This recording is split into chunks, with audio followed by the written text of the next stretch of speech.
watching Germantown Municipal Television, your source for everything Germantown.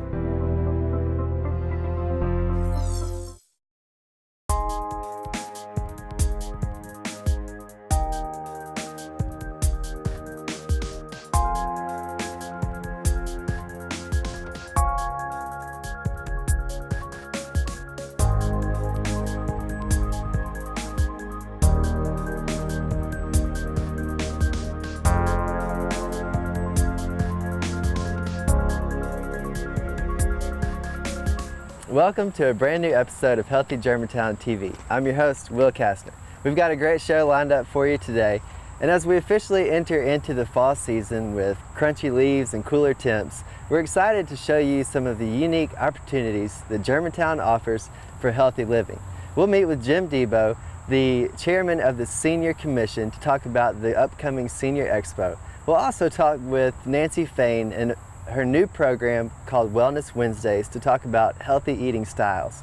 But before we get into all that, we're here to introduce to you the Germantown Youth Education Pond with our good friend Jack Betchick. Jack, thanks for being here with us today. I'm glad to be here. So you're kind of a man of many talents and many titles. Tell us a little bit about yourself and how you're involved in Germantown. Well, right now, Will, I'm a reserve park ranger for the city, and I've been working very closely with the Germantown Rotary Club on this project as well. We have other partners, but I think as we develop this pond project, we'll have even more partners to participate with us. Good deal. So tell us a little bit about the history of this project. How did it get off the ground? We started about 6 years ago, putting plans together, design, engineering, and we've developed over those 6 years some funding and also some real missions for our future. So there's something here that was just finished. It's brand new. Tell us a little bit about the project that's underway and the phase that's just been completed. Okay, that's phase one, Will, and we are very excited because we have an opportunity to now have a place totally dedicated to children and totally dedicated to teaching children how to fish. Mm-hmm. That's really cool. So teaching kids how to fish, phase one, how many phases will the project have? There'll be 4 phases, and during that particular period of time, we'll be having programs to teach kids and have clinics.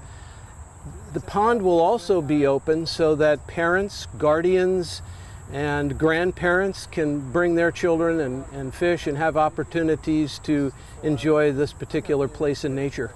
So tell us a little bit about these programs. What's the overall goal of the programs that you're offering?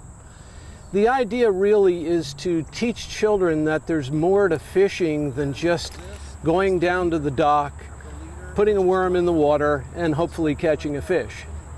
The idea is to introduce a lot of new concepts and ideas, some of which are things like art, photography, entomology, which is the study of insects. Introduce to them things like there are different types of fishing equipment. There are different ways to catch a fish and lure the fish to the hook. So we hope that we can introduce all those different ideas as well as expose them to nature.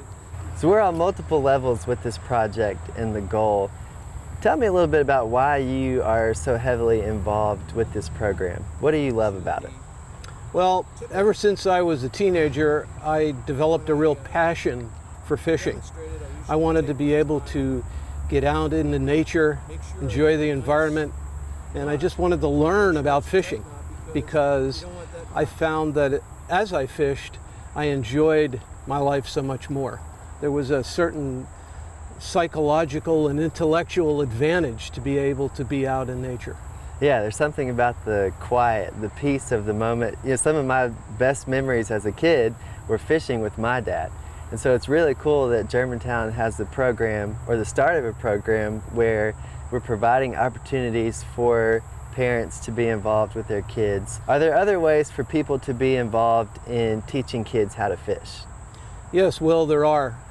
This is going to be a program and an effort by all of our partners to really create an opportunity for a lot of volunteerism.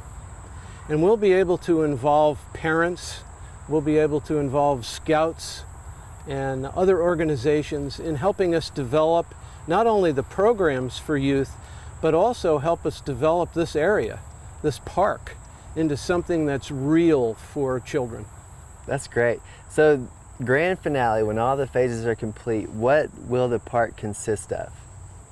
The park, as the phases develop, will have hiking trails. Of course, we'll have fishing, and we'll expand fishing as we have more funds available to us. We'll be able to build a bigger dockage area and also bank fishing area. We'll have, hopefully, in the future, as part of phase 3, we're going to have a nature center, and that's going to be very special. The other plan that exists is for a camping site so that parents can bring children and they can camp in the area and they can fish and hike and do all the things that are fun in the outdoors.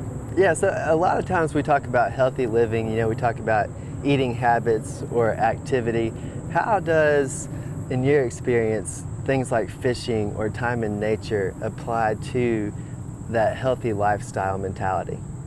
Well, I think that when you have an opportunity to get out into the outdoors and really appreciate what nature has to offer, you change your outlook on life.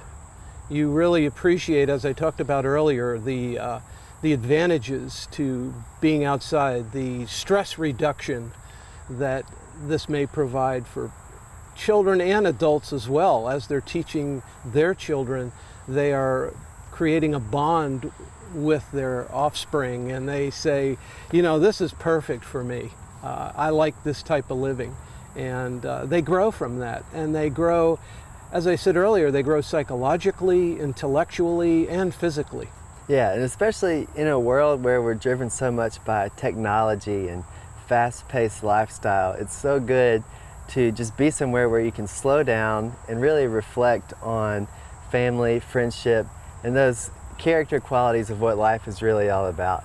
So you've been fishing for a long time, correct? Yes. About, if you had to guess, how many years have you been an avid fisherman? I would say probably around 50 years. So you've got a lot of experience. If you had 1 or 2 tips that you could share on maybe Jack's fishing secrets, short and sweet, what would you say are some of the best things that you've learned over the years on how to be an effective fisherman? Well, I'd say that probably that one thing is anytime you have an opportunity to go fishing, do it. And then the other is that this is a sport or a hobby where you can learn new things and take every opportunity as well to expand your knowledge into new areas about fishing. Awesome, awesome. Well, thanks again for being here with us today. We're excited about the Germantown Youth Education Pond. We've got to take a short break. When we come back, we'll meet with Jim Debo to talk about the upcoming Senior Expo.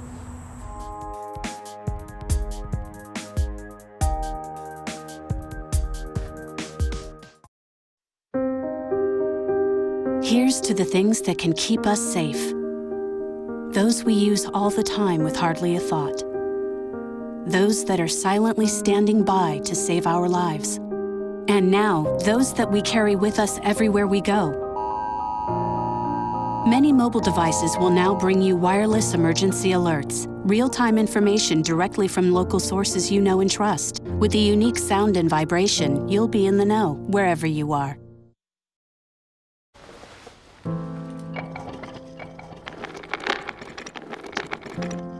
Maybe he's really focused. Hey, Michael. Michael. Maybe he likes spinning the wheels. Maybe he just loves trucks. Maybe he's just being a boy.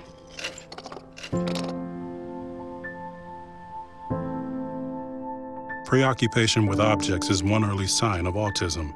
Learn the others today. The sooner it's diagnosed, the better.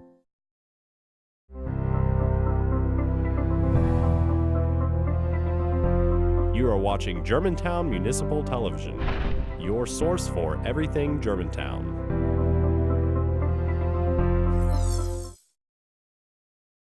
Welcome back to Healthy Germantown. We're here right outside the Pickering Center with our good friend Jim Debo, Chairman of the Mayor's Senior Advisory Commission. Mr. Jim, thanks for being here with us today. I appreciate the offer to come. So you're a Germantown resident, correct? Yes, been a resident for about 12 years. 12 years, well, good deal. So tell me about how you got involved with the Senior Advisory Commission. Actually, I went to a Senior Expo and they had a table there asking for volunteers to do things, and I signed up then the year after, or the year I retired.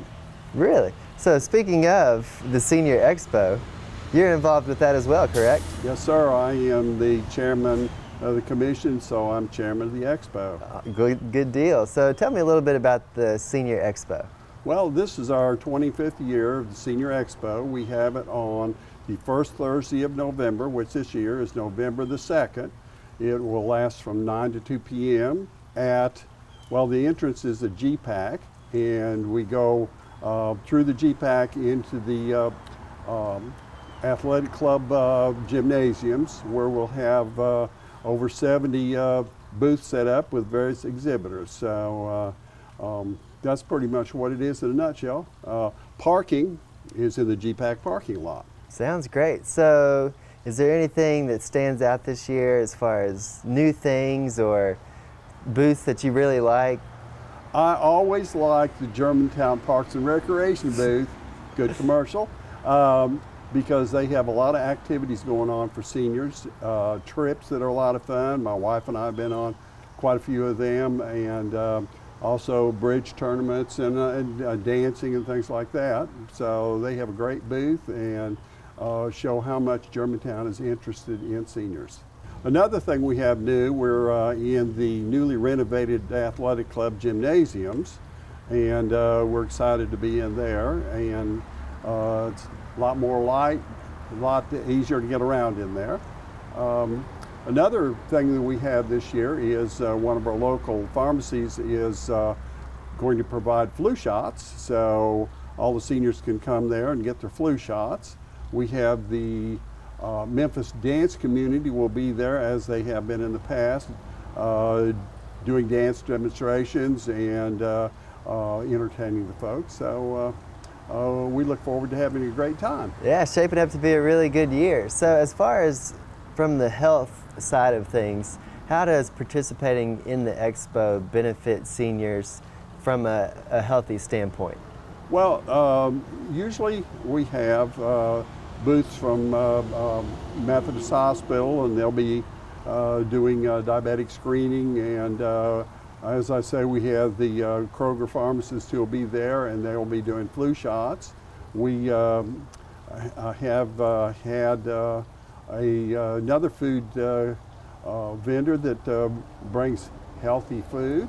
So also from the standpoint, the Social Security people will be there talking about Social Security benefits.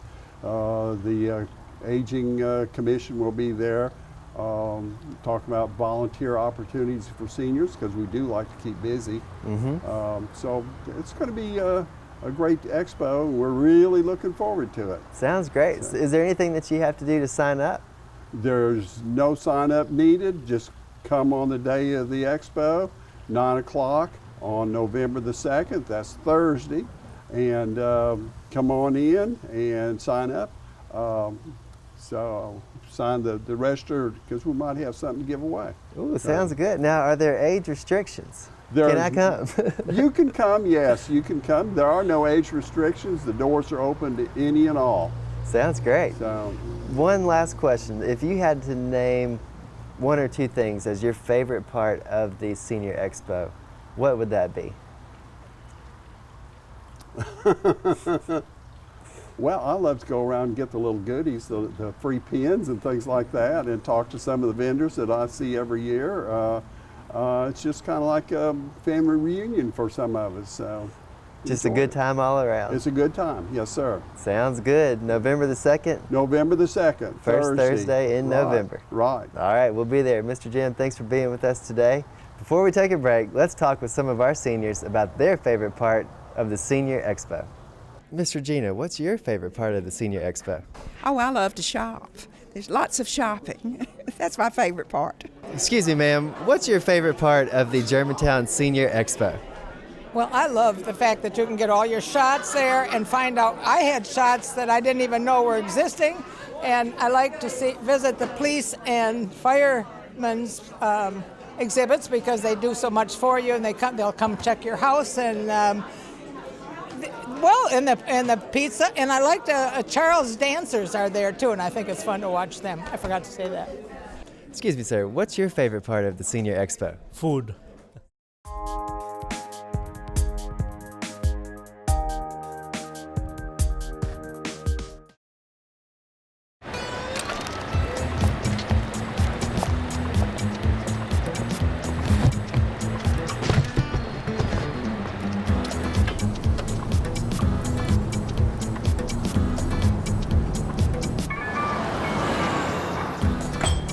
It's a short ride from your neighborhood to your naturehood.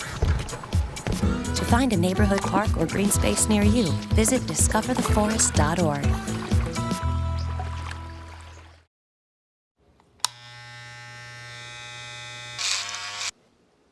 You've messed up your son's haircut. Mom? Do you A, try to fix it? Like it never happened. B, work with what you got? Or C, show solidarity? Thank you, baby. As a parent, there are no perfect answers. But you don't have to be perfect to be a perfect parent. Thousands of teens in foster care will love you just the same.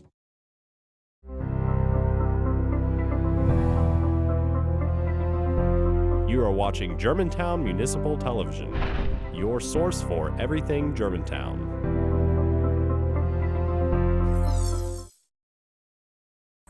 Welcome back to Healthy Germantown. We're here with health coach and nutritionist Nancy Fain. Nancy, thanks for stopping by today. Great to see you today. So tell us a little bit about what you do.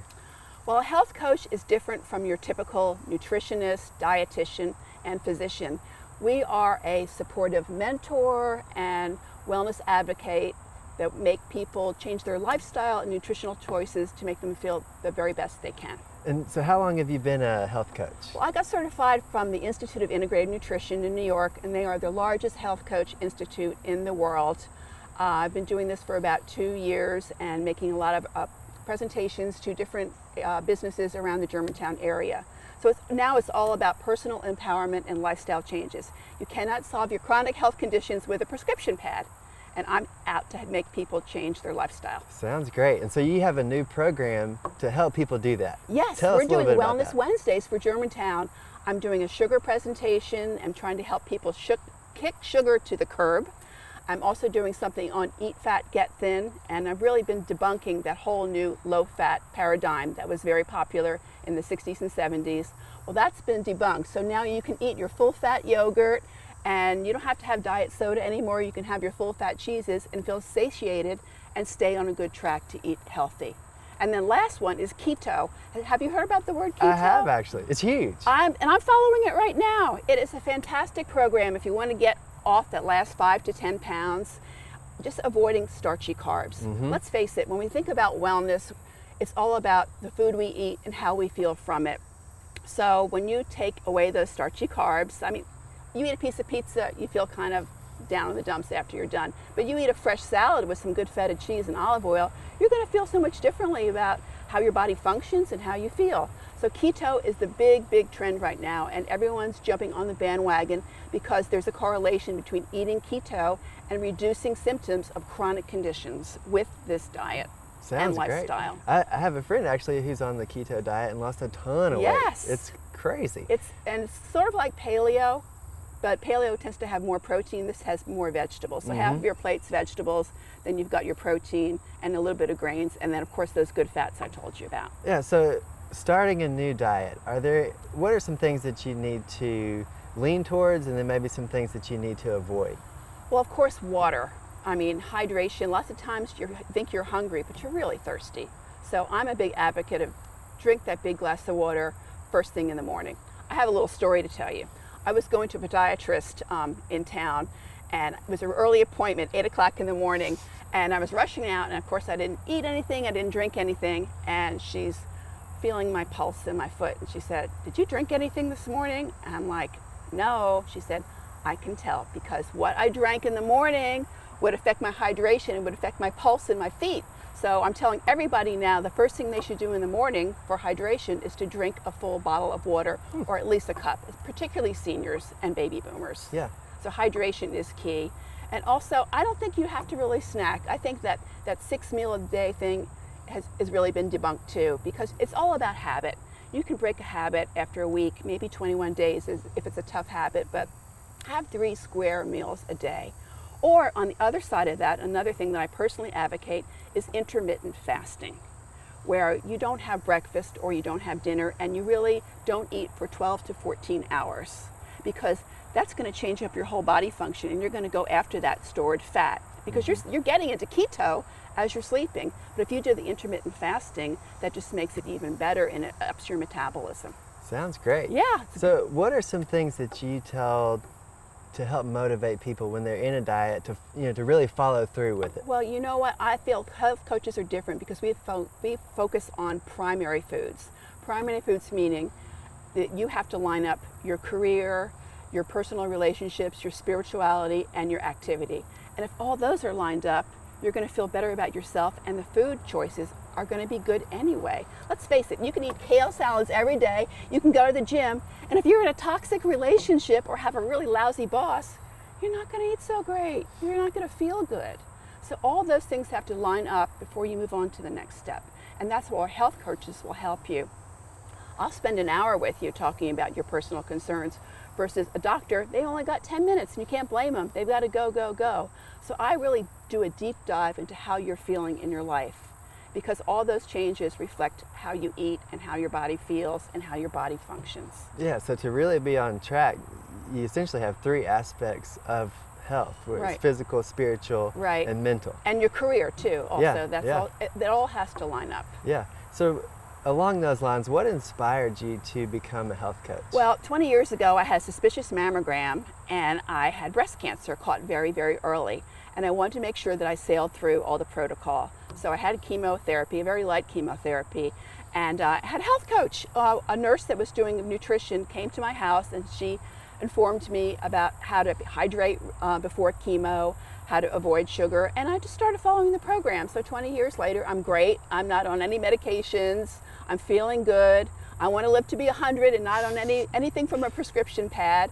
And my lab work is great. And you know what? You have to go looking for answers in order to feel great about yourself. And you never stop looking, you never stop researching. Well, that's great. Yep. So your program's Wellness Wednesdays. Right. Tell us a little bit about what to expect at those. Well, I'm going to bring a lot of products with me, some of my healthful hints. We're going to talk about stevia. I'm going to talk about some of the great bars out there. I'm going to mention some of my great snacks, even though I'm not a huge snack person, but let's face it, after the gym, sometimes you want one of those good bars. I'm going to bring a lot of props with me. Also, my go-to smoothie recipe and the product that I use. I follow a lot of gurus in the New York area and Chicago, and I cross-reference all that stuff, and I dot the I's and cross the T's for all my clients and for my groups. So I've done all the hard stuff as far as research, and I'm never done researching, but I will give them my healthful hints to start out on a good program, and they will also have a chance to have a complimentary health history with me where I can go and meet with them one-on-one and say, hey, what's going on? What works? What's not working? What little change can we make in the next month and that you can monitor to see a change in your health? Yeah, well, that's exciting. So it is exciting to see the choices that they're making and to see the results. Yeah, so if there's one thing that you really should just avoid in healthy eating terms, what would it be? Sugar, sweet tea, all those things. You can definitely work around it. Look at all the great sparkling waters out there that have flavor that kind of tastes sweet to you. Mm-hmm. So you can definitely augment things with stevia. Monk fruit sugar, are you familiar with that? I'm not. That is a fruit where it's a calorie-free sweetness. I make my cranberry sauce in Thanksgiving with monk fruit sugar. Of course, maple syrup and all those things, that's still sugar, but also coconut sugar has half the glycemic value of sugar. So I think sugar is the #1 enemy. And caffeine's not the enemy unless you think you're typically sensitive to caffeine. Right. Because a couple cups of caffeine is fine, but it must have nothing in it. The same with green tea. Maybe your It's second. the creamer that gets you. Yeah, but you can have a full-fat cream if you're on keto. That's right. Yep. So, but have your plain green tea, whether it's iced or hot, or your plain cup of coffee. I have a friend that puts a little bit of peppermint extract in it to make it tasty. Well, I'm excited about the program. Well, I hope you're going to be there. Thanks I hope for stopping by comes. today. We You're will be welcome. there. Great. That's all the time we have on this episode of Healthy Germantown. We'll see you next time. And if you'd like more information on this show or any other show, visit www.gmtvonline.org. Stay healthy, G-Town.